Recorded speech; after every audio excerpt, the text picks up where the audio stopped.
Hey everybody, Dave here, and I want to talk to you today about something that is hot in the Mounjaro world. Right now I want to talk about insurance and the copay card.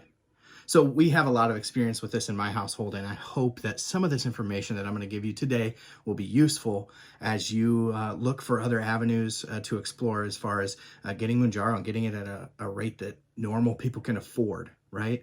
Without insurance, we all know it's like $1,000 a month plus. So if you're having problems with the recently changed copay card, if your insurance doesn't cover it, I want to give you just a few tips and tricks that might help you ultimately get back to Mounjaro and have your insurance company cover the medicine. So the first thing I want to talk to you about is the fact that in my own family, in our personal journey, my wife has rheumatoid arthritis. She's dealt with it for her whole life almost. Diagnosed at a really young age, and unfortunately it's just been part of her journey. And part of that journey is getting insurances to cooperate with paying for the medicine that she's taken now for 20 years. She takes Enbrel. Getting insurance companies to continually agree to pay for that medication. Now it, like Mounjaro, is an intravenous medicine that's taken once a week, roughly, depending on how it's prescribed, but it's extremely expensive, right? Because there's a patent held on it. So every year, it seems, we go through a bout of fighting with the insurance company to get them to approve covering the medication, which just seems absolutely ridiculous.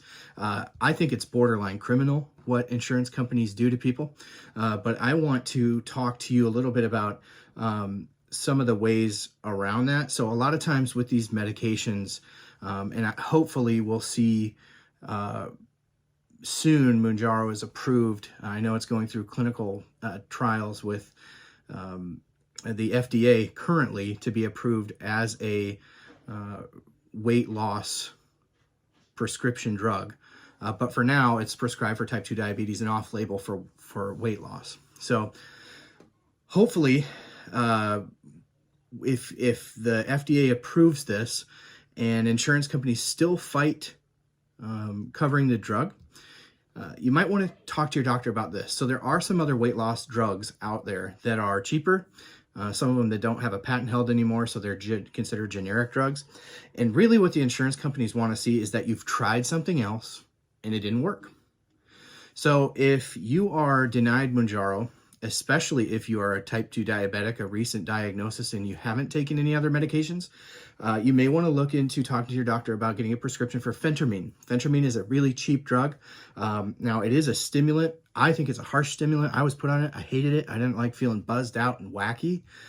So it may not be the drug for you, but that's fine. If you get the prescription and the insurance company pays their part, and they see that you tried something cheaper, it didn't work for you, now the doctor's prescribing you Mounjaro, you may have a better chance at getting approval.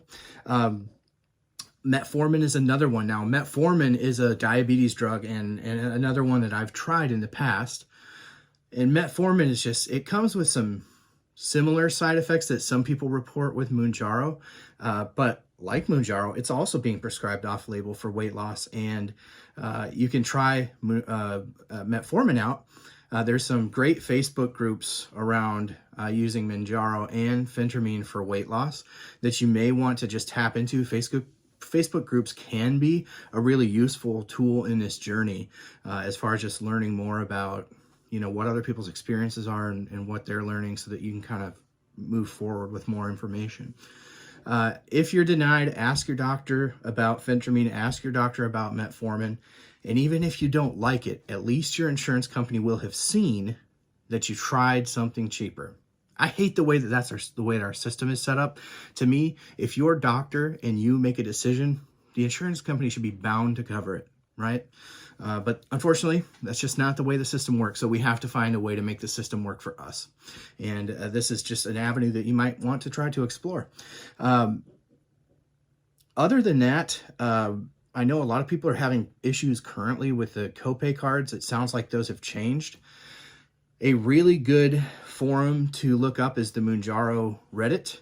And there's a lot of pharmacists that have posted in there and give you lots of information about what they're seeing. I think ultimately Eli Lilly changed the card because people were taking advantage of it, and companies were reselling it and getting kind of double dipping, so to speak, in their sales of the drug. And so Eli Lilly had to put a stop to that. And unfortunately, it's just the way the world works.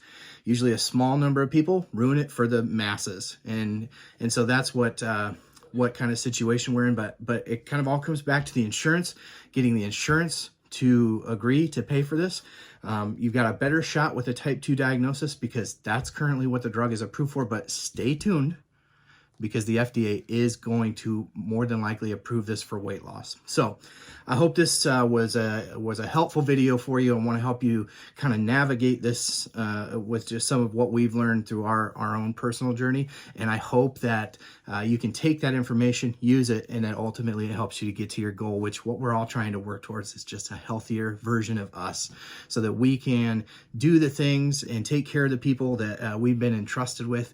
And with that said, I hope you all have a great rest of your weekend, and we'll be talking next week as I do an update 2 weeks into the Mounjaro journey, and I've got some exciting news to share, so I hope you'll join me then.